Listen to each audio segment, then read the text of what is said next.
안녕하세요. 11년이라는 결혼 생활이 한순간에 무너졌던 40대 여자입니다. 부부라는 존재는 세월과 함께 의리와 신뢰를 쌓아나가는 존재라고 생각해요. 함께한 세월이 길어지는 만큼 부부는 더욱 견고해지는 거죠. 하지만 제 남편이란 사람은 그런 우리의 시간을 한순간에 박살내버렸습니다. 그 허탈하고 배신감 가득이었던 순간에 대해 한번 사연으로 얘기해 보고자 해요. 아가, 내 덕에 난 조금이나마 이 생에 대한 아쉬움을 덜고 갈 수 있었다. 며느리도 보고 그토록 보고 싶었던 손주도 봤으니 말이야. 정말 고맙구나. 좋은 분이셨던 시아버지는 결혼한 지 1년 만에 돌아가셨습니다. 결혼을 준비하는 과정에서 암 3기 판정을 받으셨습니다. 시부모님은 함께 잘 되던 꼼장어 집을 운영하셨는데 시아버지의 상태가 점점 위중해지자 시어머니는 가게까지 접고 간병에 전념할 만큼 지극정성이었죠. 하지만 그런 간절함에도 시아버지는 세상을 떠나고 말았습니다. 어머님, 왜 우세요? 또 아버님 생각나셨어요? 아휴, 그래, 미안하구나. 자꾸 너희들한테 이런 모습을 보여서.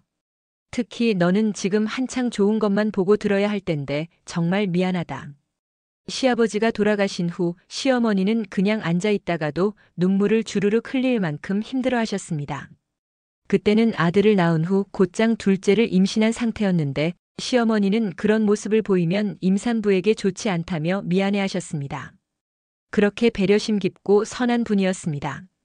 시간이 흘러 시아버지가 돌아가신 지 1년 후 딸을 낳았습니다. 그리고 딸이 돌이 지나자 취업 자리를 알아보기 시작했습니다. 애미야, 너 아직 일자리 못 구했으면 나랑 같이 꼼장어집 해보는 건 어떠니? 원래 내 시아버지랑 운영하던 가게를 혼자 직원들 쓰고 운영하려니 영 뜻대로도 안 되고 좋은 직원 만나기도 쉽지 않더라고. 그리고 혹시 나도 잘못되면 그 가게는 공중에 붕 뜨게 될 텐데 난 차라리 내가 그 가게를 이어받아 줬으면 좋겠구나. 나중에 그 가게 너한테 물려줄 테니 말이야. 그렇게 시어머니는 함께 가게에서 일해보자는 제안과 동시에 합가도 제안하셨습니다. 합가는 거절해도 정말 괜찮다. 그냥 같이 가게 운영하게 되면 출퇴근도 같이 하고 살면 더 좋을 것 같아서 말이야. 내가 사실 너희 시아버지 없이 혼자 살아보니까 좀 외로워서. 시어머니는 민망한 듯 고개를 떨구셨습니다. 자주 찾아뵌다고 찾아뵙건만 시아버지와 많이 의지하며 살았던 시어머니에게 그 빈자리는 너무 컸습니다. 그 와중에도 시어머니는 며느리의 입장을 먼저 고려하여 배려 깊게 말씀하셨습니다. 집에 돌아와 남편과 상의 후 시어머니의 제안을 받아들이기로 했습니다. 취업이 생각보다 어려운 시기였고 시어머니 혼자 많이 힘들어하시는 게 걱정되었기 때문이었습니다. 남편과 시어머니뿐 아니라 지방에 사는 시누이도 고맙다며 마음을 전했습니다. 그렇게 결혼한 지 3년 만에 시어머니와 합가하며 꼼장어 집을 함께 운영하게 되었습니다. 24시간을 함께 지내며 느낀 건 시어머니는 생각했던 것보다 더 좋은 분이었다는 것입니다. 그리고 시아버지를 정말 많이 사랑하셨다는 것도 절실히 깨달았습니다. 예, 너희 시아버지가 얼마나 우직한 사람이었는지 아니? 싫은 건 절대 빈말로라도 좋다고 못하고 자기가 고생한 걸 남들 앞에서 생색도 못 내던 사람이었어. 난 그런 모습이 참 좋았지만 그래서 그 양반은 손해도 참 많이 보고 살았지. 오늘 소고기 묵국이 참 맛있게 됐구나. 너희 시아버지가 제일 좋아하는 국이 바로 이거였는데 나중엔 음식을 잘 먹지도 못해서 마지막까지 이 국을 한 번이라도 못 끓여준 게 내 천추의 한이었단다. 시어머니는 어딜 가고 무엇을 보든 때론 아무것도 하지 않아도 시아버지와의 추억을 떠올렸습니다. 그렇게 사랑하는 이를 잃은 슬픔 때문인지 시아버지가 돌아가신 후 병치레가 잦아졌습니다. 혈압도 높아지고 관절도 약해지고 감기는 달고 사셨습니다. 어머님, 혈압 재드릴게요. 그리고 어제 약 깜빡하고 안 드셨던데 그러다 진짜 큰일 나세요. 앞으로 약 잘 드셨는지 제가 꼬박꼬박 확인할 거예요. 어머님, 내일 점심에 병원 예약해뒀으니까 저랑 관절 검사 받으러 가요. 매번 파스만 붙이고 계신다고 나아지는 게 아니에요. 많이 안 좋다고 하면 당분간 가게 운영 저 혼자 할 테니까 집에서 좀 쉬세요. 어머님이 쉬시는 게 오히려 절 돕는 일인 거 아시죠? 면역력이 많이 떨어진 것 같아 영양제도 추가로 준비했습니다. 어머님 죽 끓여놨으니까 꼭 드세요. 그리고 새로 사온 영양제도 여기 둘 테니까 같이 드세요. 시어머니를 지극정성으로 돌보고 간병했습니다. 매일 혈압 체크를 하고 병원에 모시고 다니고 약과 영양제도 챙겨드렸습니다. 면역력을 위해 영양식단까지 짜서 식사도 챙겼습니다. 애미야, 청소는 내가 다 해뒀으니까 넌 밥만 먹고 얼른 들어가서 쉬거라. 설거지도 다 내가 할 테니. 아니, 어머님 제가 할게요. 맨날 아픈 나 신경 써준다고 가게 일도 집안일도 더 많이 하시려고 하시잖아요. 오늘은 나도 절대 양보 못한다. 너 말 안 들으면 나도 이제 내 말 안 들을 거야. 시어머니는 늘 미안해하고 고마워하며 어떻게든 며느리의 손에서 일거리를 빼앗아 가려 했습니다. 손주들을 잘 돌봐주시는 건 물론이고 남편에게도 자주 말했습니다. 넌 복받은 줄 알아야 해. 세상에 이렇게 착한 아내가 어디 있니? 애미 눈에 눈물 나면 이 엄마가 너 가만 안 둘 줄 알아라. 알겠어요, 어머니. 누가 보면 제가 아니라 집사람이 어머니 자식인 줄 알겠어요. 아무렴 친자식보다도 나를 이렇게 잘 챙겨주는데 당연히 나도 제일 소중하지. 어머님은 위험한 상황에서도 앞장서 주시는 든든한 분이셨죠. 가게에 가끔 술 취한 손님들이 있었는데 한 번은 두 사람이 말다툼을 하다가 던진 소주잔에 등이 맞은 적이 있었어요. 물론 일부러 던진 건 아니었고 살짝 빗맞아서 다치진 않았지만 정말 깜짝 놀랐어요. 어머님께서 주방에서 달려나오시더니 마구 소리를 치셨죠. 이봐요. 술 마셨으면 얌전히 나가던가 싸우려면 밖에서 싸우세요. 왜 남의 가게에서 이러는 거예요? 그러자 손님이 대꾸했어요. 아주머니, 실수로 잘못 던진 걸 가지고 뭐 그렇게 화를 내세요? 아무리 손님이라도 우리 며느리 다칠 뻔했잖아요. 난 우리 며느리한테 해 끼치는 사람, 손님이든 누구든 절대 가만 안 둡니다. 당장 사과하고 나가요. 계산도 다 하고. 어머님이 저를 위해 그렇게까지 화를 내주시는 모습에 정말 감동했어요. 몸집은 작고 연약하셨지만 마음만큼은 누구보다 강인한 분이셨죠. 또 친정엄마도 잘 챙겨주셨어요. 서울로 올라온 후 엄마는 동생과 제천에서 함께 지내셨는데 동생이 결혼해서 제주도로 내려가면서 혼자 남게 되셨어요. 그걸 미안해하시면서 안부 전화를 자주 해주시고 집으로 초대도 하셨죠. 괜히 안사돈 챙기느라 애미를 붙잡고 있는 것 같아 미안하네요. 그런 말씀 마세요. 부부가 됐는데 네 부모, 내 부모가 어디 있답니까? 엄마는 우리가 자주 찾아가니 괜찮다고 하셨지만 남편도 그게 미안했던지 항상 이렇게 약속했어요. 나중에 어머님이 돌아가시거나 상황이 되면 꼭 장모님도 모실게. 약속해. 항상 우리 어머니 잘 모셔줘서 정말 고마워. 그 말이 있었기에 언젠가는 친정엄마도 함께 모시며 살 수 있겠다고 막연히 생각했어요. 그때만 해도 엄마는 건강하셨고 걱정이 크지 않았죠. 그런데 시어머님께서 저희와 함께 산 지 7년 만에 폐암 사기 판정을 받으셨어요. 건강검진도 꾸준히 받으셨는데 어떻게 이런 일이 눈앞이 캄캄했어요.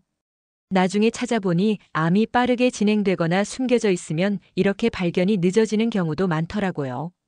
어머님은 애써 웃으며 말씀하셨어요. 역시 나랑 내 시아버진 천생연분인가 보다. 병까지 똑같이 걸리다니. 아무렇지 않은 척 말씀하시는데 눈물이 멈추질 않았어요. 남편과 시누이 부부도 소식을 듣고 오열했어요. 어머님은 치료를 받으면서도 주위 분들에게 전화를 걸어 작별 인사를 하시고 재산도 정리하셨어요. 그리고 꼼장어 가게도 미리 넘겨주셨어요. 너무 원망스러워서 울면서 거부했어요. 아무 일 없으면 어머님이랑 계속 함께 운영할 건데 왜 벌써 넘겨주세요? 이거 받으면 정말 어머님이 절 떠나실 것 같아요. 어머님은 저를 안아주시며 등을 토닥이셨어요. 여긴 내게 아주 소중한 곳이란다. 네 시아버지와 함께했던 추억, 그리고 이젠 너와 함께한 시간까지 모두 들어있는 곳이야. 그러니 이 소중한 가게, 내가 잘 품고 지켜주길 바란다. 이미 자신의 목숨에 대한 미련이 없어 보이는 모습이 더 절망스러웠어요. 엄마도 몇 번이나 병문안을 오셨는데 어머님은 손을 꼭 잡고 고맙다고 하셨어요. 너무 착하고 예쁜 따님을 제게 빌려주신 덕에 정말 행복하게 살다 갑니다. 소중한 따님 고생시키지 않으려 했는데 결국 몸이 망가져서 애미가 고생이 많았겠죠. 이 은혜는 하늘에서도 꼭 갚을게요. 그렇게 투병한 지 약 10달 만에 어머님은 세상을 떠나셨어요. 돌아가시기 사흘 전 마지막을 직감하셨는지 모두를 불러 작별 인사를 하셨어요. 애미야, 시아버지 먼저 보내고 불안했던 날 외면하지 않고 친자식처럼 지켜줘서 정말 고마웠다. 너에게 진 빚을 어찌 갚겠니? 내가 하늘에서도 늘 지켜볼 테니 꼭 행복해야 한다. 석준아, 너보다 더 나한테 잘해준 애미한테 정말 잘해야 한다. 사부인도 꼭 잘 챙겨드려야 해. 애미의 고생을 잊으면 넌 사람도 아니야. 믿는다, 우리 아들. 그리고 마지막으로 손을 잡고 오랫동안 눈을 바라보셨는데 그 힘없고 다정했던 눈빛을 아직도 잊지 못해요. 가끔 꿈에서까지 나타나 바라봐 주시는데 그럴 때면 베개가 흠뻑 젖어 있곤 하죠. 어머님을 떠나보낸 후 가는 곳마다 함께한 추억이 없는 곳이 없었기에 힘들었어요. 그래서 남편이 자주 곁에 있어 주길 바랐는데 남편은 괴롭다며 친구들과 술을 마시고 일 핑계로 늦게 들어오는 날이 많아졌어요. 일은 그렇다 쳐도 나랑 좀 더 같이 있어주면 안 돼? 그러자 남편은 발끈하며 화를 냈어요. 당신 힘든 것만큼 나도 힘들어. 당신은 며느리였지만 난 자식이었어. 나도 내 슬픔을 달래기도 벅찬데 좀 내버려 두면 안 돼? 어떻게든 일에 더 몰두하고 친구들이랑 술 한잔하는 게 내가 슬픔을 견디는 방법이야. 그 말이 너무 서운했어요. 슬픔을 함께 나누는 게 부부라고 생각했는데 남편은 저를 위로해 주지도 않고 제 위로를 받고 싶어 하지도 않는 것 같았습니다. 여보, 우리 엄마 요즘 아프신 거 알고 있지? 병원에 다니고 계신데 이제는 내가 어머니를 모시고 함께 지내면서 돌봐드리고 싶어. 그 말이 끝나기가 무섭게 상대는 얼굴을 찌푸리며 단호하게 말했습니다. 뭐? 절대 안 돼. 당신 우리 어머니 간병하면서 안 힘들었어? 나는 너무 힘들었는데 이제 또 아프신 장모님을 모시자고. 물론 당신도 힘들었겠지만 가게까지 쉬면서 어머님을 도맡아 간병한 건 나잖아. 힘들어도 내가 더 힘들었지. 게다가 어머님 간병하는 게 너무 힘들었으니까 이제는 아픈 장모님을 모시고 살기는 더더욱 어렵지. 차라리 내가 요양원 같은 곳을 알아볼 테니까 거기로 모시는 게 나을 것 같아. 처제랑 반반씩 비용을 내면 되잖아. 그 말을 듣는 순간 온몸이 부들부들 떨렸습니다. 사람이 어떻게 이럴 수가 있어? 내가 아프신 당신 어머님을 무려 8년이나 모셨는데 이제 우리 어머님은 요양원에 보내자고. 예전에 나한테 한 약속은 다 말뿐이었어. 그땐 진심이었지. 그런데 어떻게 사람 마음이 한 번도 안 변하고 그대로 쭉 가겠어? 나는 절대 안 돼. 분명히 얘기했어. 나는 집에 오면 이제 편히 쉬고 싶단 말이야. 정말 기가 막히네. 고맙다, 미안하다 할 때는 언제고 이제 와서 이렇게 나와. 대체 어떻게 이럴 수가 있어? 그래서 그 보상으로 내 어머님 가게를 당신이 이어받았잖아. 그거면 된 거 아닌가? 그 가게. 나도 8년 동안 어머님과 함께 일했으니 정당하게 이어받은 거잖아. 어머님이 자주 아프셔서 내가 가게를 혼자 맡아서 운영한 시간도 얼마인데 갑자기 여기서 그 얘기가 왜 나오는 거야? 당신은 평생 가게에 와서 마감 한 번 도와준 적도 없으면서. 아무튼 나는 장모님을 모실 생각 없어. 그러니까 요양원을 알아보든지 그냥 처가에 계시게 하든지 둘 중 하나만 선택해. 대체 어떻게 이럴 수가 있어? 정말 실망이야. 은혜를 원수로 갚는 게 바로 이런 거라니. 하지만 상대는 끝까지 지지 않고 맞서더니 이내 술을 마시러 가겠다며 집을 나갔습니다. 그렇게 싸운 다음 날 상대는 친구와 술을 잔뜩 마시고 들어왔습니다. 그런데 그때 탁자 위에 던져진 휴대전화가 계속 울렸습니다. 처음엔 모르는 척하려 했지만 같은 번호로 2번이나 전화가 오자 의아한 마음이 들었습니다. 휴대전화를 들어보니 화면에는 땡땡커피 박혜진 사장님이라는 이름이 떠 있었습니다. 부동산 일로 만난 고객인가? 처음엔 그렇게 생각했지만 시간이 밤 12시가 넘었는데 2번씩이나 전화를 한다는 게 이상했습니다. 잠시 후 전화는 끊겼고 곧바로 문자 한 통이 도착했습니다. 아무래도 의심스러워 잠든 상대의 손가락을 이용해 지문 잠금을 해제했습니다. 그리고 막 도착한 문자를 확인하는 순간 온몸이 얼어붙었습니다. 자기야, 전화 안 받는 거 보니까 벌써 집에 들어갔나 보네. 혹시 자기 와이프한테 걸릴까봐 더 이상 전화는 안 하고 문자 보내. 자기야, 나 오늘 유독 자기랑 우리 집 앞에서 헤어지는 거 너무 아쉬웠어. 우리 만난 지도 1년도 넘었는데 대체 자기 이혼은 언제 해? 난 이혼한 지도 오래돼서 빨리 자기랑 살림 합치고 싶은데. 가끔 자긴 말만 그렇게 하고 싶다고 하지 별다른 의욕이 없어 보여서 좀 서운해. 그래도 지금 와이프랑은 자기 어머니 때문에 어쩔 수 없이 같이 살고 있었을 뿐이지 진짜 사랑하는 건 나라는 말 나 믿고 기다릴게. 잘 자, 사랑해. 그 문자를 읽는 순간 다리에 힘이 풀려 그대로 바닥에 주저앉았습니다. 1년 넘게 바람을 피우고 있었다니. 눈물로 시어머니를 간병하고 있을 동안 상대는 다른 여자와 만나고 있었던 것입니다. 그것도 시어머니가 폐암 투병 중이던 그 시절부터. 상대는 바쁘다고 하면서도 자유롭게 시간을 빼돌려 그 여자와 만났고 시어머니가 돌아가신 후에도 여전히 그 여자와 함께하고 있었습니다. 어떻게 사람이 이렇게까지 잔인할 수가 있어. 분노와 배신감에 손이 떨렸습니다. 이제 더 이상 참을 이유가 없었습니다. 사진첩을 보니 남편은 대담하게도 제가 자신의 휴대폰을 잘 보지 않는 걸 알고 그 여자와 함께 찍은 사진을 잔뜩 보관하고 있었어요. 저는 그 모든 사진과 문자 내역 그리고 자동 저장되게 되어 있던 통화 녹음 파일을 뒤져 남편과 그 여자의 숱한 통화 내역도 전부 제 휴대폰으로 전송했어요. 그렇게 모든 사실을 알아낸 후 전 왜 남편이 친정엄마 일에 그렇게 펄쩍 뛰었는지 확실히 깨달았어요.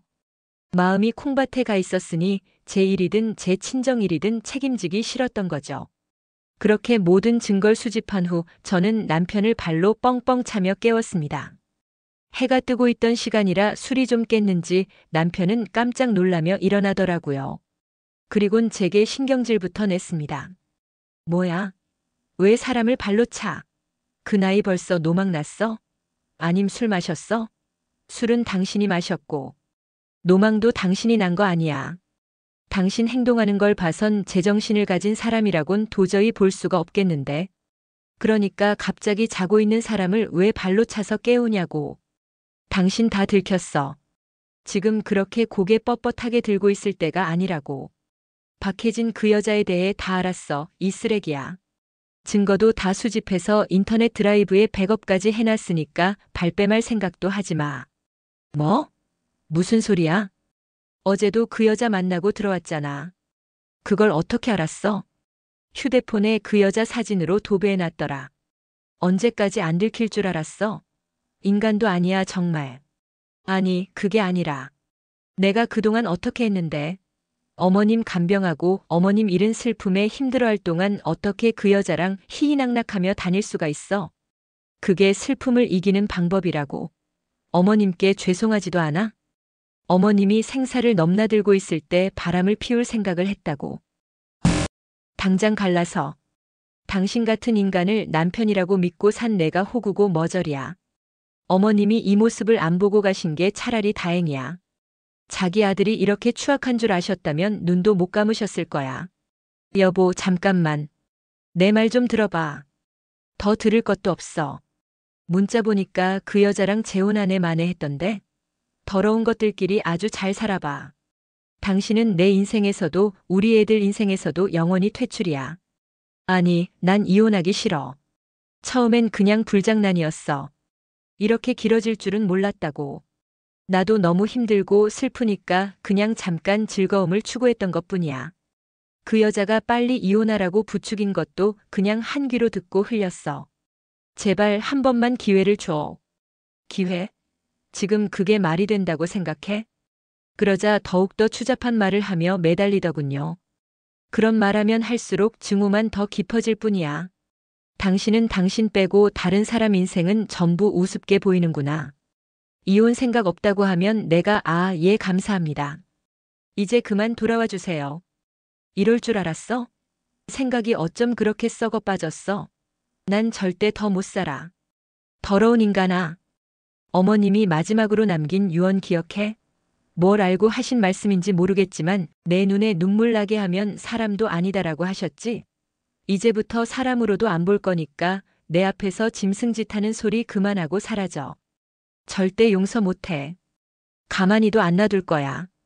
싹싹 빌면서도 뒤에서는 변명만 하는 모습이 가증스러워서 악담이란 악담은 다 퍼부었어요. 그리고 방으로 들어가 문을 닫았죠. 괜히 돌아가신 어머님 생각이 나서 엉엉 울었어요.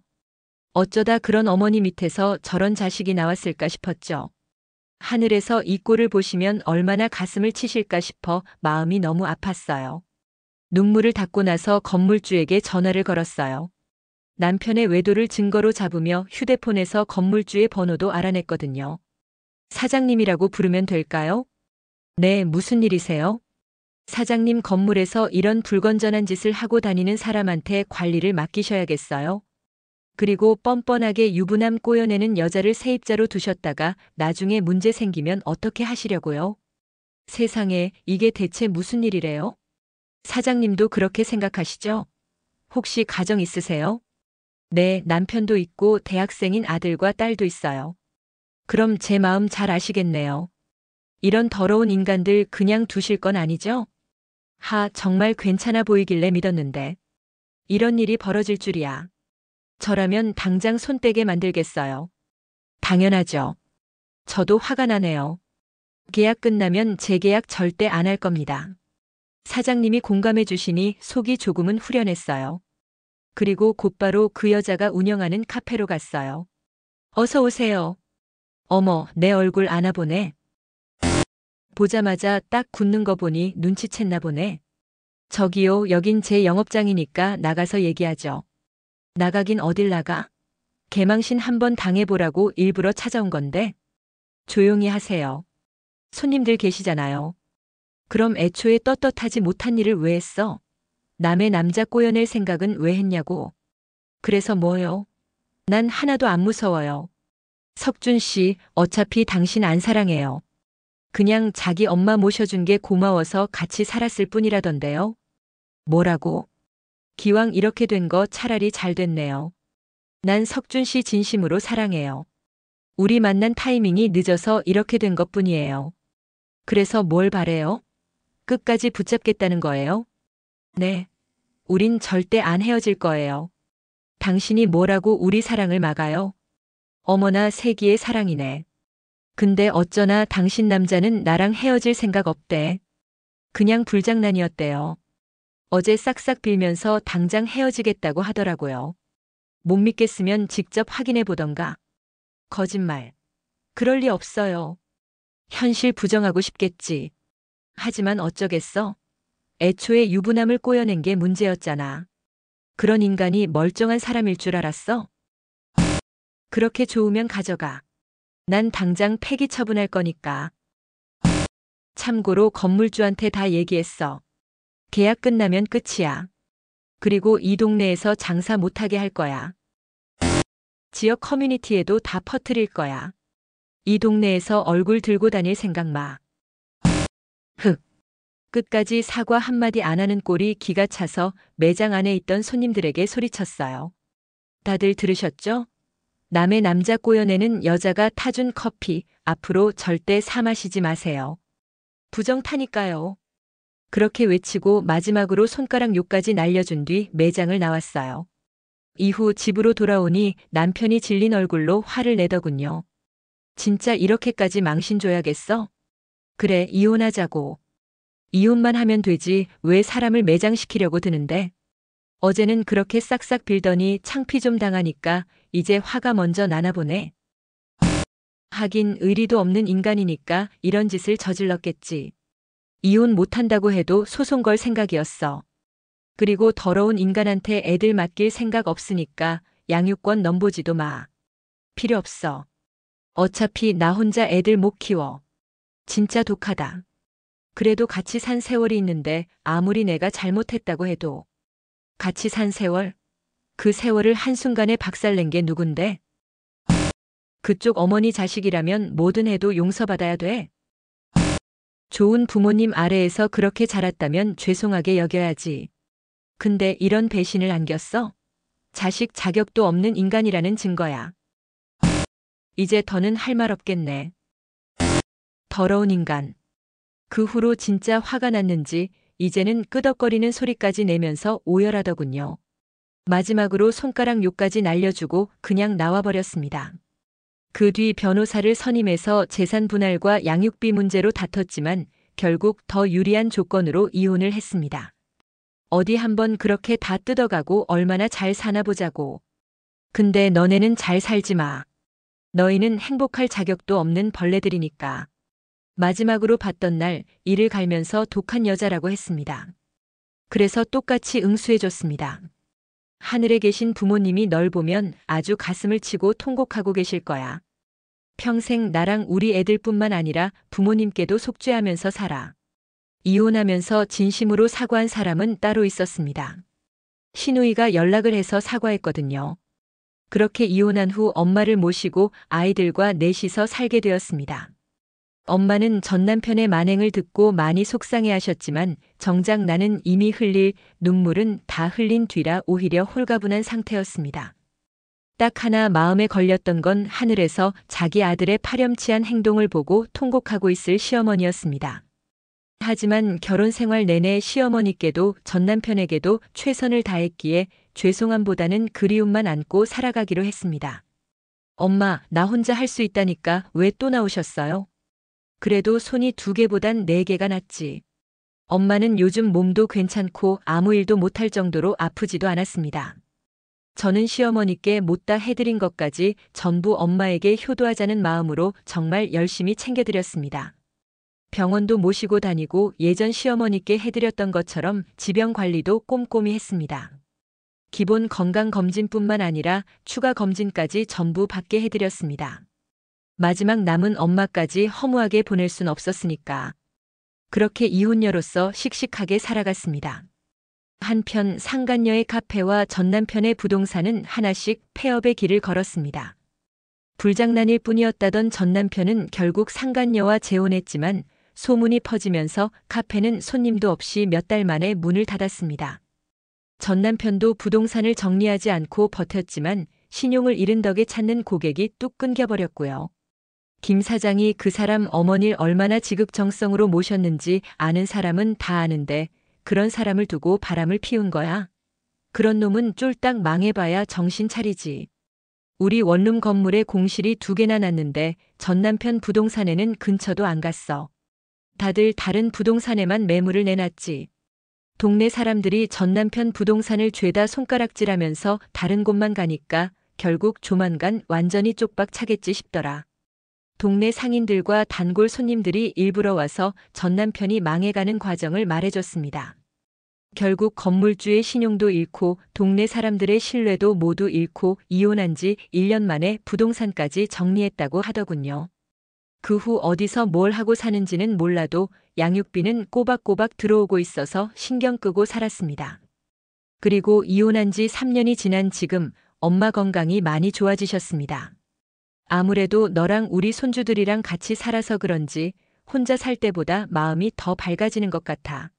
마음이 편해지니까 몸도 건강해진 거 아니겠어? 엄마가 그렇게 말할 때마다 그저 감사하다는 마음뿐이었습니다. 부모님을 잃는다는 게 얼마나 가슴 아픈 일인지 이른 이별을 많이 겪으며 잘 알게 되었으니까요.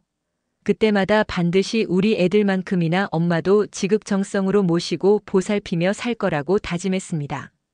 그리고 몇 달 전 아주 불쾌한 손님을 만나게 됐어요. 여보 잘 지냈어? 여보 같은 소리 하네.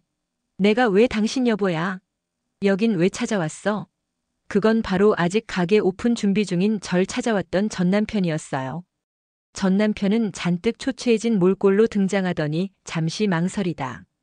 제게 아주 황당한 말을 하더라고요. 그게 그러니까 말이지. 그냥 내가 딱 본론만 말할게. 이 가게 말이야. 원래 우리 부모님이 하시던 거였잖아. 그러니까 이 가게에 내 권리도 있는 거 아니야. 갑자기 나타나서 그게 무슨 소리야? 나 그 여자랑 이혼하고 완전 거지됐어.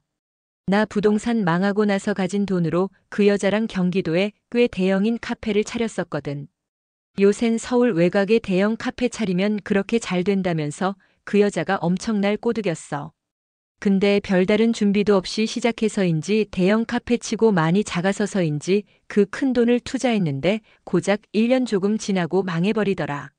그래서 돈은 돈대로 다 잃고 그 여자랑 사이도 엄청 나빠졌었어. 서로 내 탓 하면서 말이야. 들어보니 전 남편과 상간년 서로를 탓하며 나중에 몸싸움까지 하다 결국 이혼했다고 하더군요. 참 한심한 인간들에 걸맞은 한심한 결말이었죠. 그리고 전 남편은 개털이 된 채 이제 와서 시어머니가 제게 남겨주신 꼼장어 집을 탐내려 찾아온 거더라고요. 전 어이가 없다는 듯 헛웃음을 지으며 현실을 깨우쳐줬습니다. 그러니까 이 가게를 당신한테 달라고 지금 못 주겠으면 자식인 내 지분만큼 돈이라도 내놔. 앞으로 애들 양육비 안 받고 살고 싶어? 이건 내가 요구할 수 있는 당연한 권리야. 권리 같은 소리 하네. 내가 여길 어머님이랑 몇 년을 같이 운영했는데 당신한테 권리가 어딨어? 게다가 어머님이 어머님 손으로 내 앞으로 물려주신 가길 당신이 무슨 수로 빼앗아갈 건데? 그렇게 욕심나면 법적으로 해봐. 어디 난 하나도 안 겁나니까. 그런 제 말에 전 남편은 당연히 자기도 말도 안 되는 일인 걸 알았는지 대답도 못하고 절 노려보기만 했습니다. 그러니까 전 남편은 개털이 됐으니 저를 찔러라도 보려 찾아왔던 거예요. 저는 그런 전 남편을 비둘기 내쫓듯 빗자루를 들어 쫓아내버렸죠. 그러게 몇 년 뭔가 금세 망해버릴 거 왜 그런 막대먹은 짓을 벌여? 자고로 남의 눈에 눈물 내면 자기 눈엔 언제고 피눈물이 나는 법이야. 앞으로 더 큰 천벌 받으며 살고 싶지 않으면 무슨 일 해서건 앞으로 애들 양육비나마 꼬박꼬박 보내고 살아. 그게 나와의 의리를 저버린 당신이 가족을 위해 마지막으로 지킬 수 있는 아빠로서의 도리일 테니까. 오늘 여기 찾아온 거 진짜 부끄러운 일인 거 잊지 말고. 당신 부모님한테 그리고 우리 애들한테 더 이상 부끄러운 인간이 되지 말란 말이야. 그 후 전 남편은 그래도 양심은 있는지 아직까진 꼬박꼬박 양육비를 보내고 있긴 합니다. 그 인간이 다른 부동산에 취직이라도 한 건지 어디 가서 막노동을 하고 사는지 전 몰라요. 그냥 그 인간이 뭘 하고 살든지 간에 애들을 생각해서 제발 더 이상 창피한 짓은 하고 살지 않았으면 좋겠습니다. 그래야 하늘에 계신 시어머니도 그나마 한탄을 덜 하실 수 있을 테니까요. 은혜를 모르는 사람은 당나귀와 같다는 말이 있습니다. 그 말인즉 감사함을 모르는 사람은 인간도 아니라는 말이죠. 적어도 사람으로 태어났으면 일평생을 사람답게 살아야 하지 않겠어요. 이런 사람으로서의 염치와 살아가며 지켜야 할 기본적인 도리 있는다는 건 결국 사람임을 포기하게 되는 것임을 그리고 그 앞에 기다리는 건 짐승만도 못한 대우임을 꼭 제 전남편 같은 인간들이 깨우쳤으면 좋겠네요. 여러분 혹은 여러분의 자녀분들께선 저와 같은 불행한 일을 절대 겪지 않으시길 바라면서요. 그럼 모두 행복하시고 안녕히 계세요. 들어주셔서 감사합니다.